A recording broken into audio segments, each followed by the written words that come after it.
Kembali lagi di acara kita, yaitu Kiprah Alumni Teknik Perkapalan ITS dalam rangka menyambut Lustrum ke-12 Teknik Perkapalan. Oke, pada malam hari ini ya kita kedatangan tamu spesial, yaitu adalah alumni Teknik Perkapalan Angkatan 1991 ya, atau P31.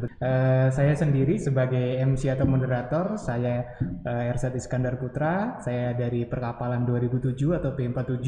Kemudian di sebelah kiri saya ada Bapak Nurul Misbah dari P31. Selamat malam Bapak. Selamat malam. Selamat malam. Kemudian di sebelah kiri Pak Misbah hadir beliau adalah Ibu Anita. Selamat malam Ibu. Malam. Dan di ujung sana ada Bapak Ibu alumni dari P31 dan dari Bapak Ibu alumni dari angkatan lain. Saya ke Bapak Nurul Misbah dulu. Pak Nurul Misbah ini merupakan dosen ya, dosen di Teknik Perkapalan ya. Bagaimana Pak Misbah? Apa kabar? Kesibukannya apa aja Pak belakangan ini? Sebenarnya kesibukan saya cuma mundar-mandir saja dari Lamongan Surabaya. Oke. Ya, kalau menurut saya kuliah di perkapalan itu sangat menyenangkan ya. Jadi mungkin waktu itu bebannya tidak terlalu banyak. Terus Alhamdulillah lancar Pak ya, lempeng-lempeng aja ya. Lempeng-lempeng aja. Lempeng-lempeng. Ya, setelah lulus kemudian kebetulan ada tawaran jadi dosen. Ya. Bagaimana mahasiswa zaman dulu? Mungkin saat Bapak kuliah dengan zaman sekarang ya kan, karena Bapak sekarang ya yang mencolok itu memang mungkin motivasinya ya, motivasi untuk menyelesaikan kuliah ya. Okay. Kalau sekarang itu kayaknya mahasiswanya itu agak malas sehingga dosennya yang memotivasi atau termotivasi untuk membuat mahasiswanya cepat lulus ya. Jadi ingin agak beda. Sekarang yang membentuk Bapak itu apa ya bisa sampai di titik saat sekarang ini? Saya kira kedisiplinan ya. Jadi kita ikuti step by step apa yang diinginkan ya. Kemudian di sebelah kiri Pak Nurul. Nah, oke ini dia Bu Anita Puji Utami. Selamat malam Ibu. Jadi kami dulu kuliah itu perempuannya 3, ada saya, Kiki, sama Umi. Kalau malam-malam gambar tuh biasanya teman-teman bareng-bareng di lantai 3 dulu, kita masih belum banyak yang mempunyai meja gambar gitu, seperti itu. Cerita saya sendiri sebenarnya saya sekarang ini kebetulan bekerja di PT Adiluhung. Jadi di kesempatan ini saya juga menyampaikan banyak terima kasih teman-teman seluruhnya. Jadi karena kami ini dekat dengan 3 tahun di atas dan 3 tahun di bawah, alhamdulillah sangat berguna di dunia kerja. Cerita yang sangat menakjubkan ya dari Ibu Anita Puji Utami. Selamat malam Pak Fadil. Malam Mas, malam teman-teman, malam Pak Triwilas, Pak Wasis, teman-teman semua. Silakan. Mulai dari nostalgia aja dulu kali ya. Iya. Waktu kuliah itu, alhamdulillah, saya itu berada di lingkungan yang terbaik. Kemudian menempuh hidup selama berapa tahun kita ya? 30 tahun ya. Itu baru terasa gitu bahwa masa-masa yang paling baik untuk saya salah satunya ya waktu di kampus di ITS. Singkat cerita lah ya, saya lulus itu pas tahun 97, Krismon. 22 tahun bekerja di perusahaan tersebut, di perusahaan ini di Tugu. Nah, kalau di Tugu Pratama itu perusahaan asuransi. Jadi dunianya itu betul-betul dunia baru. Dan ternyata setelah saya masuk di dunia asuransi, itu DNA-nya, kedekatannya dengan dunia kapal itu banget ternyata. Lloyd's Register itu ya asalnya dari para pelaku asuransi. Pada waktu kuliah itu sampai tidur-tidur di ini ya, ruang gambar gitu ya, nggak pakai AC, keringetan. Nah, kalau waktu kerja itu disuruh melekan pakai AC, Mas. Ya kuat lah kita gitu ya. Bisa berdiskusi, berbeda pendapat tanpa harus merasa sakit hati. Nah, mental inilah yang saya pelajari. Kira-kira begitu sih. Jadi yang saya notice di sini adalah kemudian yang membentuk sehingga ada di posisi sekarang itu adalah kehidupan kampusnya dulu ternyata. Selamat malam Pak Denny. Selamat malam Mas. Apa kabar Pak Denny? Sehat selalu? Baik, terima kasih. Kalau mengawali dari nostalgia kuliah itu memang menarik sekali memang karena kita ketemu dengan banyak model teman gitu ya. Sebenarnya apa yang saya coba cari itu tentang bagaimana sebenarnya industri maritim itu saling interconnect. Ternyata apa yang saya dapat dari kuliah itu memang benar ada, dan itu terbukti gitu ya di dunia industri itu memang terjadi gitu. Yang paling menarik adalah saat saya sebenarnya waktu ngambil tugas akhir. Waktu itu saya akhirnya milih untuk ngambil sistem transportasi. Oh, ada smelter baru di Gresik. Wah, ini apa nih gitu kan?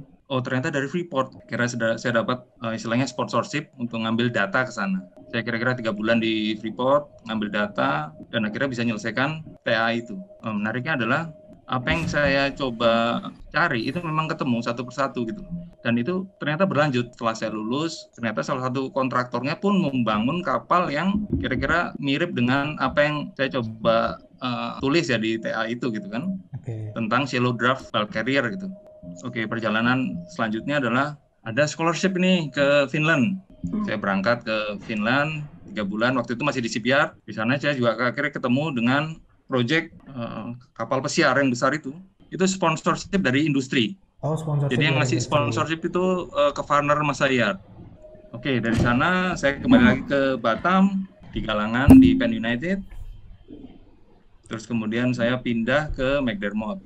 Ternyata apa yang kita dapat dulu waktu kuliah itu juga bisa dipakai di dunia offshore. Pesan juga mungkin ke bapak-bapak dosen. Jadi bedanya sama di kita dulu waktu kuliah adalah kita tidak dikenalkan sama itu, coach itu yang real dipakai di industri. Ternyata memang itu dilatih di kuliahnya. Ternyata 2 tahun pertama ITB itu adalah memang di drill itu. Dan menariknya adalah kalau jadi ship surveyor mungkin buat adik-adik adalah kita bisa keliling Indonesia gitu. Kalau bilang lulusan perkapalan atau FTK itu memang seharusnya bisa kemana-mana. Dari ceritanya Pak Den ini bisa saya tarik kesimpulan profesi pekerjaan Pak Den ini sudah membawa Pak Den ini jalan ke berbagai negara. Monggo Bu Kiki. Ya, kalau misalnya saya dikasih kesempatan untuk ngomong, ini benar.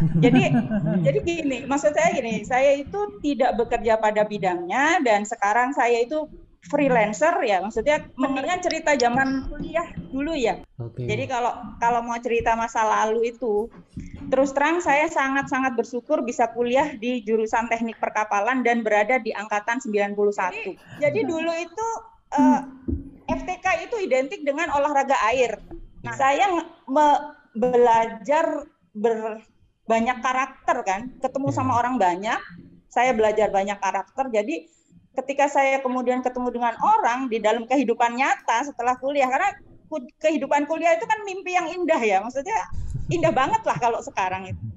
Itu karena saya sudah bertemu dengan macam-macam orang dulu zaman kuliah. Kemudian kekompakannya kita itu nggak bisa saya anggap nggak bisa ditukar karena konco sak lawase itu benar-benar konco sak lawase. Bahkan saya bilang itu dunia akhirat rek.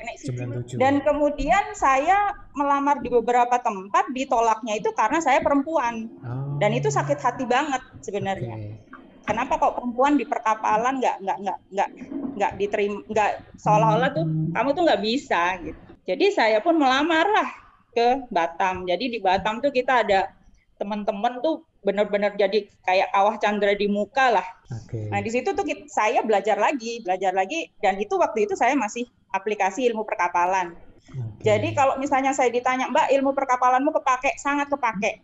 Seperti preliminary design itu, yang kalau kita mendesain kapal dari ini, kemudian endingnya itu kan nanti jadi feedback ke desain yang barunya gitu kan. Kan selalu berbentuknya kayak spiral gitu kan. Nah, itu jadi saya terima kasih buat Pak Heri. Pak Heri Supomo itu dosen saya, manajemen material. Jadi saya tahu kapan saya harus pula. Saya mau pakai metode yang mana? Apa metode yang timing tiap time harus pula, atau kita pakai sistem gudang, habis barang baru pula. Nah itu metode itu saya pelajari di manajemen material.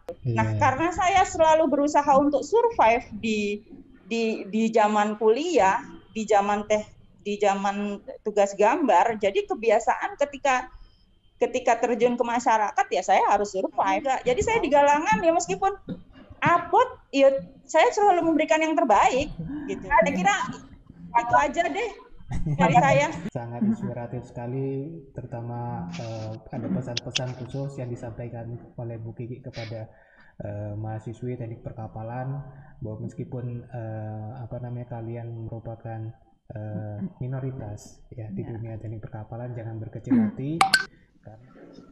Oke, kok saya ngomong apa ya? Nggak mau banyak-banyak, cuman ya yang seperti yang lainnya bilang tadi, ITS itu ngajarin tatak, ngajarin nggak tahu tidak menyerah ya. Mau bandingin yang sekarang kuliah dengan kami dulu kita ya ada buku satu di kopi dapat fotokopi yang bagus aja udah kayak emas rasanya waktu itu. Jadi ya untuk yang masih kuliah ya bersyukurlah gitu loh. Dan jadi ya ilmu itu bisa dapat dari mana aja, itu aja sih dari saya. Selamat malam semuanya, terima kasih. Ya, selamat malam.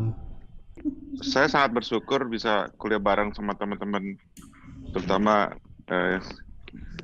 di FTK 91.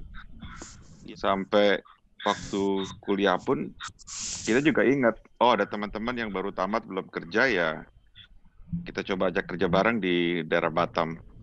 Saya sempat bikin kurikulum kerja praktek bahkan. Nah, terus saya juga minta mereka buat laporan kerja praktek dalam bahasa Inggris. Tapi feedbacknya tuh lucu. Rupanya dari dosennya disuruh terjemahkan balik ke bahasa Indonesia karena laporannya susah untuk cari kerja praktek aja susah. Cuman 2 tempat kerja praktek, PT PAL dan PT PAL. Terus Pak Aditya itu dan Pak Budiarjo, Pak Ajong itu yang menerobos pertama kali kerja praktek di Singapura. Nah dari situ kita banyak belajar waktu kita kerja praktek di Galangan Singapura itu. Yang paling berkesan sampai sekarang itu tentang safety. Nah yang paling berkesan di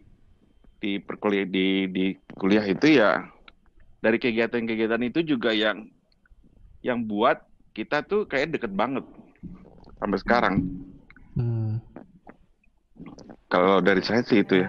Monggo Cak Dinar. Iya, monggo Pak, 5 menit Pak. Yang utama dari alumni kita ini P31 ini, semua lulusan P31 baik dari seluruh Indonesia ya, baik dari Batak, Jakarta, Bekasi, Bandung, semua bisa bahasa Surabayaan. Gimana bisa menjadi akrab? Ya dulu zaman kita nggak ada handphone, telepon umum. Terus yang kedua, zamanku kuliah itu ada beskopnya di aula. Itu yang bikin akrab ya sekarang. Jadi kalau ingin akrab ya memang zaman sekarang nggak harus HP-nya dikurangi, ketemuan dulu. Nah, saya asli Surabaya, rumah di Surabaya, tapi nggak pernah tidur di rumah, tidurnya di kawan-kawan. Kalau nggak gitu ya kita nggak dapat akses komputer, meja gambar, pinjam mal gambar. Waktu itu kan mal gambarnya kita satu dipakai rame-rame, terus komputer juga satu dipakai rame-rame. Jadi itulah yang bikin akrabnya.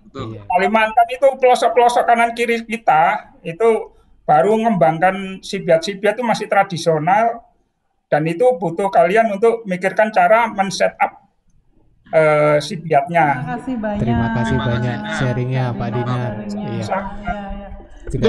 Itu kalau di fakultas atau di perkapalan pengen minta bagaimana bikin kurikulum kerja praktek di Galangan, itu Dinar punya bagus sekali tuh. Dan dia yang bikin. Jadi anak-anak itu datang dari latar belakang apa, datang ke sana, itu kita tempatkan, kita measure, baru kita atur. Dan Dinar yang ngatur. Jadi kalau bisa jadi masukan ya bisa dipakai kurikulumnya itu. Iya, makanya yang pertama sekali sebelum apa-apa kita conduct safety. Terus waktu safety itu termasuk saya kasih kayak tantangan. Coba Anda pergi ke heavy lifting. Apa sih yang harus dibuat dari sebuah heavy lifting? Kita nggak ngasih tahu. Kita cuma mereka suruh cari tahu. Akhirnya datang dengan pengetahuan katakan 50% setelah menghadap kita berdua, kita betulin sampai mereka punya konsep yang betul. Jadi setiap anak-anak yang kerja praktek itu selalu dengan mudah dibina atau dikembangkan sama Pak Dinar. Oke, tidak terasa ya Bu ya, sudah 2 jam lebih kita berkumpul, kemudian sharing dari pengalaman Bapak Ibu P31. Jadi yang saya highlight pertama dari pembicaraan kita atau talk show malam ini adalah rasa kekeluargaan, rasa solid antar jurusan satu fakultas lintas angkatan. Iya. Betul ya. Iya. Itu dirasakan dari zaman kuliah, dibawa sampai ke dunia kerja tanpa membeda-bedakan jabatan, siapapun butuh pertolongan dibantu. Betul sekali. Ya, sehingga bisa memudahkan pekerjaan rekan-rekannya sekalian. Oke, kemudian yang kedua adalah ini terutama buat mahasiswa-mahasiswi zaman dulu, itu buku adalah sesuatu yang berharga bagaikan emas. Ya, informasi sangat terbatas. Ya. Saat ini kita berada di era keterbukaan informasi, di mana informasi berada di mana-mana dan mudah didapat. Tapi yang saya lihat, yang saya amati adalah effort untuk mendapatkan informasi itu malah kurang. Sehingga kita harus memilih mana informasi yang tepat, mana informasi yang tidak untuk kita gunakan dalam kegiatan perkuliahan kita. Ya, jadi untuk kalian terutama gunakanlah teknologi yang ada, informasi yang terbuka untuk mencari referensi seluas-luasnya. Ya, karena dunia sekarang sudah semakin terbuka, ya, wawasan semakin gampang, informasi dan wawasan semakin gampang didapat. Sekali lagi saya ucapkan terima kasih semuanya. Semoga kita dalam keadaan sehat selalu dan dapat berjumpa lagi di lain kesempatan.